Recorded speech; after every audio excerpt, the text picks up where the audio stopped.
রমজান আসার আগেই এখন যদি আমি আপনি আমাদের দৈনন্দিন জীবনে ইবাদত করার মতো একটা প্র্যাকটিস তৈরি করতে পারি, এটা আমাদের রমজানে অনেক কাজে আসবে।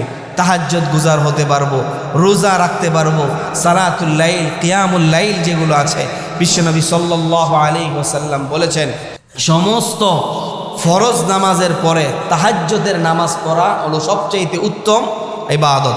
অতএব আমার আপনার প্রত্যেকটা ফরজের পরে তাহাজ্জুদ পড়া এটা যেহেতু গুরুত্বপূর্ণ, শীতের বাহিরে তাহাজ্জুদ পড়া অনেক বেশি কষ্ট হয়, কারণ রাত ছোট থাকে, আপনি ঘুমালেই ফজরের আজান দিয়ে দেয়, তাহাজ্জুদের ওয়াক্তে উঠা আমাদের জন্য কষ্টদায়ক হয়ে যায়। এই জন্য আমরা এই শীতকালে তাহাজ্জুদের অভ্যাসটা করতে পারি। চেষ্টা করব তো ইনশাআল্লাহ, সবাই বলেন এই চেষ্টা করবেন তো ইনশাআল্লাহ। এই জন্য মুসলমান ভাইয়েরা আমার, যেই কথাগুলো বললাম, আপনার যদি ইচ্ছা থাকে এই রমজানকে উদ্দেশ্য করে আপনি নিজেকে একটু পরিবর্তন করবেন, আল্লাহর কসম আল্লাহ আপনাকে সহজ করে দিবেন।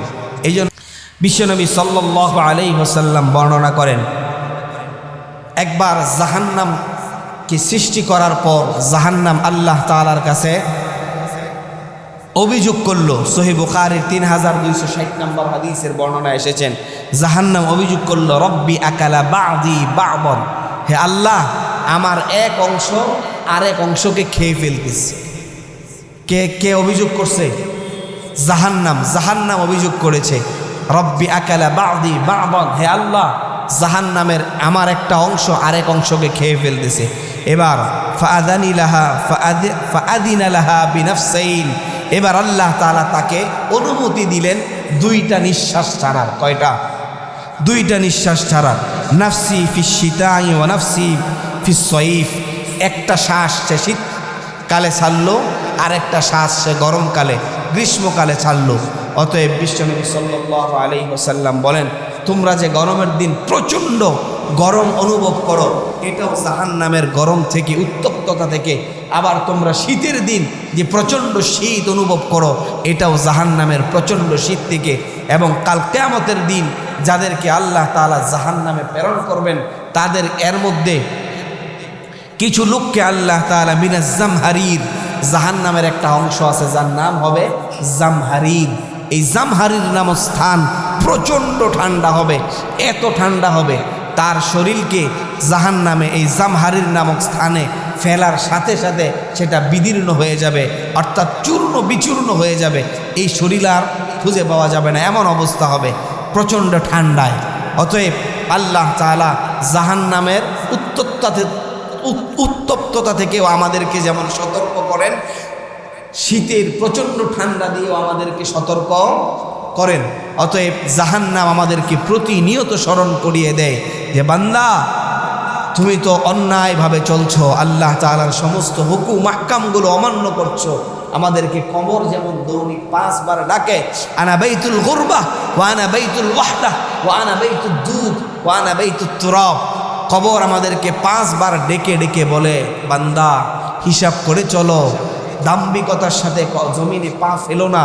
আজকে তোমার 2-4টা টাকা হয়েছে, গরিব মানুষকে দেখলে তাকাও না, তাকে দেখলে কাপড়ে বাড়ি দাও, তার শরীরে টাচ লাগলে তুমি শরীরের কাপড় চেঞ্জ করে ফেলো। এত অহংকার করো না।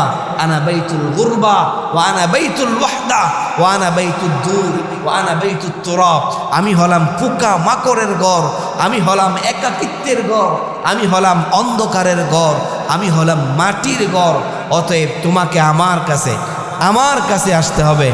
এই জন্য এই যে দেখেন, গত 30 তারিখে আমাদের দেশের সাবেক প্রধানমন্ত্রী বেগম খালেদা জিয়া ইন্তেকাল করেছেন।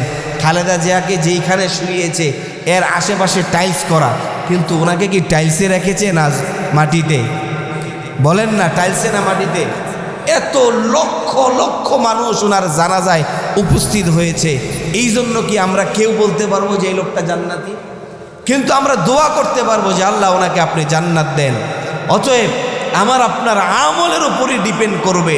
গোটা পৃথিবীর সমস্ত মানুষ আমার আপনার জন্য দোয়া করতে পারে, কিন্তু আমার আপনার আমল যদি ভালো না হয়, আল্লাহর কসম কবরের শাস্তি আছে না নাই?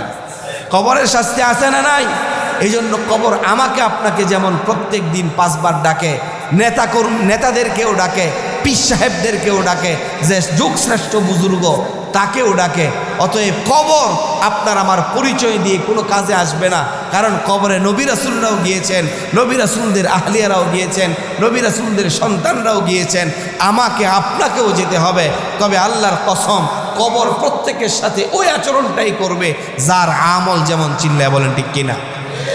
এই জন্য আমাদের আমলের পরিবর্তন করার দরকার আছে না নাই? আরও জোরে বলেন না, আছে না নাই? এই জন্য যেই কথা বলতেছিলাম, শীতকাল এটা আমাদের জন্য ইবাদতের মৌসুম, ইবাদতের মৌসুম। আর শীতা ও রবিউল মুমিন, মুমিনের জন্য শীতকাল হলো ইবাদতের মৌসুম। আমার আপনার অনেককে খুঁজলে এমন পাওয়া যাবে যাদের রোজা কাজা আছে, পাওয়া যাবে না? আমার আপনার এমন অনেক আমরা আছি যাদের আমার রোজা কাজা আছে। শীতকালে দিন ছোট, আপনি চাইলে আপনার কাজা রোজাগুলো আদায় করে ফেলতে পারেন। যখন দিন বড় হয় রোজা রাখা অনেক কষ্ট হয়, কিন্তু এখন দিন সম্ভবত আমরা ফজর পড়তে পড়তে 6টা সোয়া 6টার মতো ফজর পড়ি, তাইলে 6টা থেকে ধরেন বা 5:30 থেকে ধরলাম ফজরের অক্ত শুরু হয়। 5:30 থেকে শুরু হলে আবার 5টা বাজার আগেই আপনার দিন শেষ। রোজা রাখা খুব কষ্ট হবে। আবার শীতের দিন, প্রাণ তৃষ্ণা নাই, কাজ করলেও কোনো ক্লান্তি নাই। তো এই দিনে আমাদের কাজা রোজাগুলো আমরা রাখতে পারি। এবং সাহাবে কেরাম, আমাদের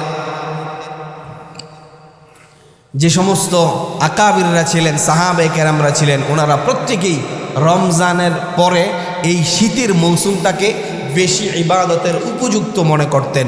এবং তারা রাতের বেলা, যেমন দেখেন এখন রাত বড় হওয়ার কারণে আমরা যদি এশার নামাজ সময় মতো জামাতের সাথে পড়ে ঘুমিয়ে যাই, তাহলে এশার নামাজের পর থেকে ফজর পর্যন্ত অনেক লম্বা সময়, এতক্ষণ সময় আমরা হয়তো ঘুমিয়ে অভ্যস্ত না।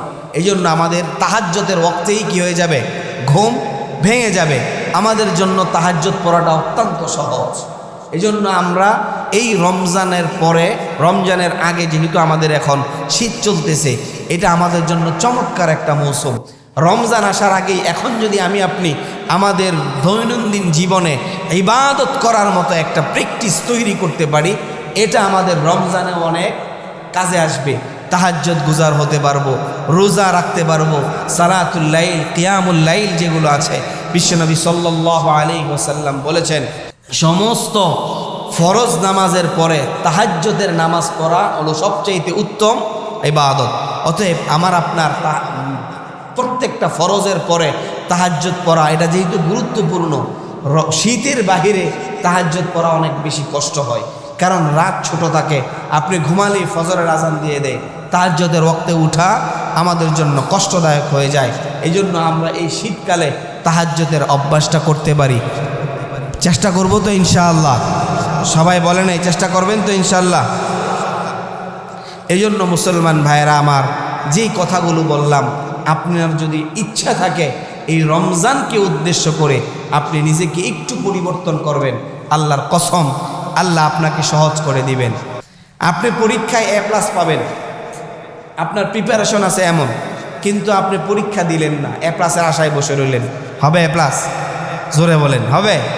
হবে না। অতএব আপনাকে A+ পেতে হলে, ভালো রেজাল্ট করতে হলে পরীক্ষায় অংশগ্রহণ করতে হবে। ঠিক এমনিভাবে আপনাকে ভালো মানের জান্নাত তথা জান্নাতুল ফেরদাউসের আশা করতে হলে কষ্ট করে নামাজে আসার দরকার আছে না নাই? শীতের মাঝেও ইবাদত বন্দিগি বাড়িয়ে করার দরকার আছে না নাই? আল্লাহ তাআলা আমাদেরকে বুঝ দান করুক। মুসলমান ভাইয়েরা, আপনাদের পায়ে হাত রেখে বলি, ছোট্ট একটা জীবন, ছোট্ট একটা জীবন। আমি আপনাদেরকে বলেছিলাম মারিফুল কোরআন, পাকিস্তানের মুফতি শফি রহমতুল্লাহ আলাই উনি লিখেছেন, এই কোরআনের মারিফুল কোরআনের ভাষ্য অনুযায়ী আমরা যে বলি, অনেকে দেখবেন বলে 1 ওয়াক্ত নামাজ ছেড়ে দিলে 2,88,000 হুব্বাহ, শব্দটা হল হুকবাহ। বলেন কি বললাম? হুকবাহ। আর হুকবার ব্যাখ্যায় উনি বলেছেন, আমরা যদি জাহান্নামের বা জান্নাত পরকালীন জীবন, ইহকালীন জীবন ব্যবস্থায় যদি আমরা ইহকালীন জীবন ব্যবস্থাকে পরকালীন জীবন ব্যবস্থার সাথে যদি কনভার্ট করি, তাহলে আখেরাতের 3 থেকে 3.5 সেকেন্ড সময় আমরা দুনিয়ায় বসবাস করি। এই 3-4 সেকেন্ড সময়ের জন্য কেন আপনি আপনার এত চমৎকার একটা ভবিষ্যৎকে নষ্ট করবেন? নিশ্চয়ই এটা বুদ্ধিমানের কাজ হবে? হবে কি বলেন? হবে? তো আল্লাহ তাআলা আমাদেরকে বুঝার তৌফিক দান করুক, আমরা যেন আমাদের পরকালীন জীবনটাকে সুন্দর করতে পারি, আমাদের এই শীতকালীন মৌসুমটাকে ইবাদতের মৌসুম বা ইবাদতের বসন্তকাল হিসাবে অতিবাহিত করতে পারি। আল্লাহ আমাদের সকলকে তৌফিক দান করুক, বলি আমিন। ওয়া আখিরু দাওয়ানা।